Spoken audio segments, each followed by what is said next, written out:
Hello and welcome to the Let's Hear It podcast. My name is Kate and today I'm joined with Kaia. Hello. So today we're just going to be asking you a few questions about yourself and just getting to know you as an artist. Mm-hmm.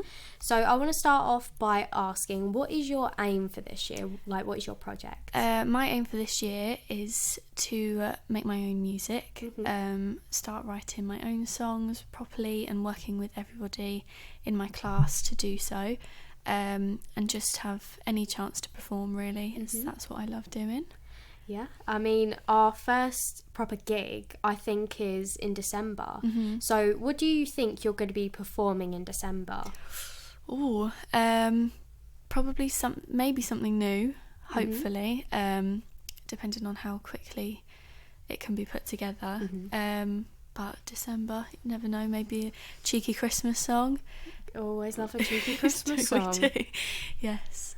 So, what has inspired you to pursue music? So I've always loved singing ever since I was little. My mum and dad were very confused as to where I got it from, as they are not musical in the slightest. And yeah, I would perform in primary school, just singing. I'd have my headphones in while performing because I was still quite anxious. But from doing it throughout secondary school as well, it's just been my favourite thing to do. And yeah, just meeting so many people that are interested in what I'm doing makes me want to do it even more. It's definitely good when you have people around you who, you know, they have the similar ideas but not exactly the same. Like, especially here, like, we're all here for the same reason but we're all very, very different in our own way. 100%. But what would you say was your first, like, musical awakening, like when you performed on stage for the first time? There was a talent show in primary school and I thought, you know what, I'm gonna get up and sing, because I always used to just like hide in my bedroom and do it. And I think I was in like year 4 or 5. Aww. And I sang Baby by Justin Bieber in front of the whole primary school and I won best in my year. So that's amazing. Yeah. That's so cute as well. It was, yeah. But then just since then I was like, I love this, like the adrenaline that you get after performing, even in year 4, is just crazy. It's definitely an experience. Like, I haven't performed that much on stage. Like, I think I've performed like 3 times on stage over the course of like my whole life, and I get what you mean about the adrenaline, but I get such stage fright. Do you ever get stage fright? I used to, like, don't get me wrong, even now I'll still get like butterflies in my tummy, that just anxious feeling of what am I doing. But as soon as you're up there and the lights are on you and you can't even see the audience, you realise how much fun this actually is. And the feeling after when everyone's complimenting you on how well it went, it's just great. Well, also, you did A-level music before you came here, didn't you? Yes, I did. So was that more of a, I guess in a sense, more writing like course based? It was split into 3 parts. Okay. So it was composition, performance, and then we had a written exam. Okay. So composition, we'd have a set brief that we'd have to make a song off of. So for example, the one that I chose was, they gave us a bass line and a few guitar chords, and we had to make a funk song including them. And that was the only thing we had. We just had to include those chords and the bass line, and then a free composition that we could just do ourselves. Performance, we had to have a 10-minute long performance of, it could be multiple songs, but it had to be continuous, 10 minutes one after the other. And then the written exam, we looked at artists like in the romantic period, classical music, so all sorts of music, and we'd have to write about them, which was not the most fun theory side of, but had to be done, I guess. I guess that's the difference between A-levels and college, because we've only been here, I think just like a few days. And like, you can definitely tell it's very different from A-level. 100%. Because I guess here in college we're kind of more practical based. Like, for us, written work is essentially just a Wix page. And you know, so far it's been a lot more productive, I guess, in a sense. And you know, from what I've been told about A-level, it's so different, even though it's the same course. Yeah. But, you know, you just learn different things at different times, I guess. And sometimes we will learn things that you won't learn, and, you know, you would have learned things that we wouldn't have learned. Yeah. And I think it's quite crazy how, you know, we're all under like the same curricula, but it's so different. But getting back on the topic of music and you, yes. How would you describe like your style? I'd say very varied. Because I did a bit of jazz for a little while. Just me and a jazz pianist. We'd go through some songs, work on how different that is to pop music, even just with vocals.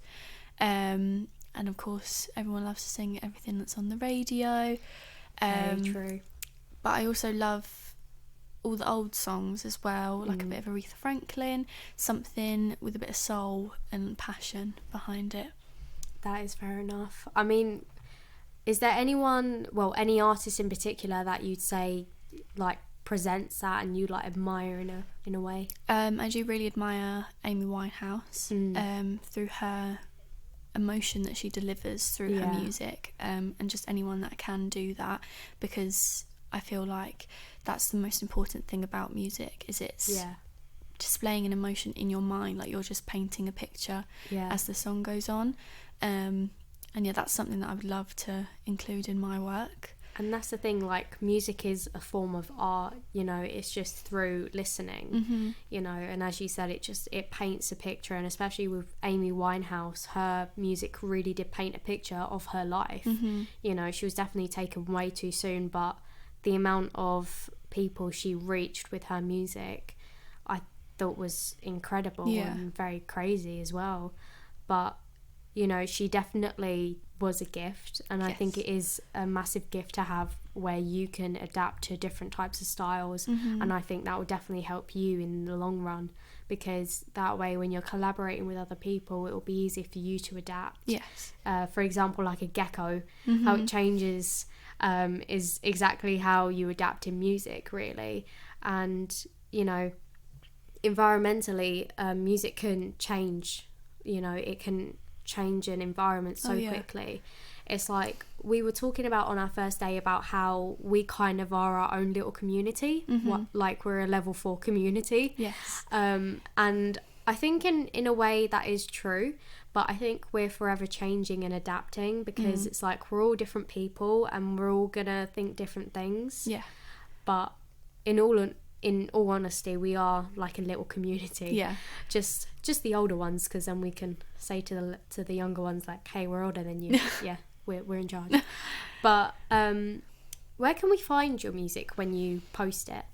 So I post a lot on TikTok and Instagram, socials mostly, just because there's not much yet to see. But that's fair enough. Just little snippets of singing, because I feel like this nowadays it's not really YouTube anymore. It's like 30-second videos that you want to see quickly. You don't want to see a whole song being performed. And I think that's a real shame though, because I think I don't go on TikTok personally anymore. I deleted it like a few months ago because it's not the best environment anymore, and I don't think it is for anyone. But you know, you built a platform on there because that is the place to be.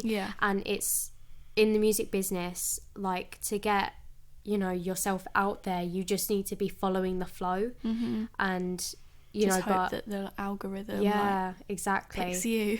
But are you going to be on Spotify and YouTube though? Yes. So as soon as I'm confident in the songs that I'm producing, that's where I'll be posting them.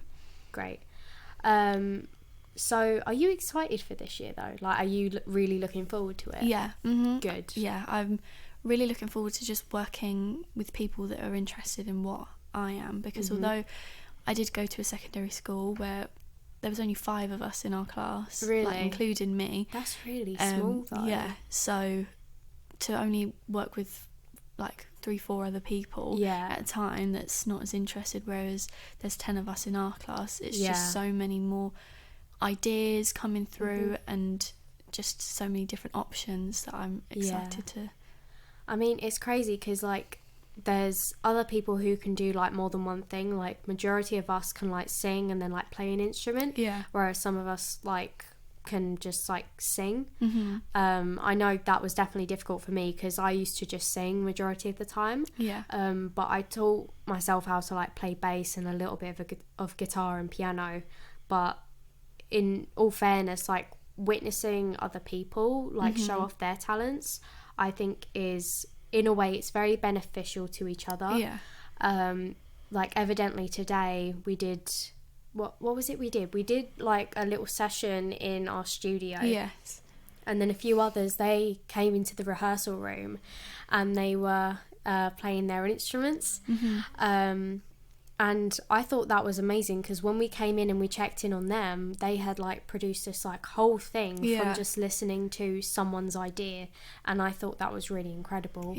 And I definitely think that will help like you as well, because as a songwriter, sometimes what we're hearing in our head, it's difficult to get out loud. But I definitely think with the people that we're working with, that idea is going to come to life. And it's all about teamwork really, because in a music industry you shouldn't be like toxic or like competitive with each other. You should just be like working as a team, because it will just help you so much in the long run.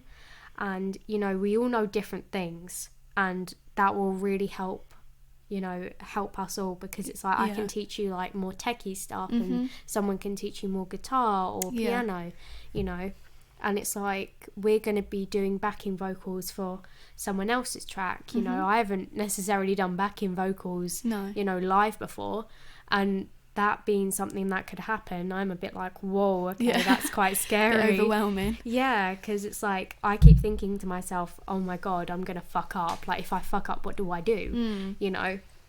But then again, it's like I'm gonna be with other people, so it'll be fine. But is there anything in particular that you're looking forward to?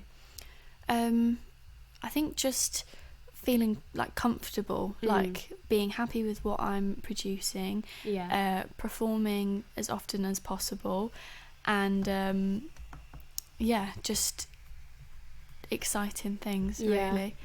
I think that's definitely something we're all looking forward to.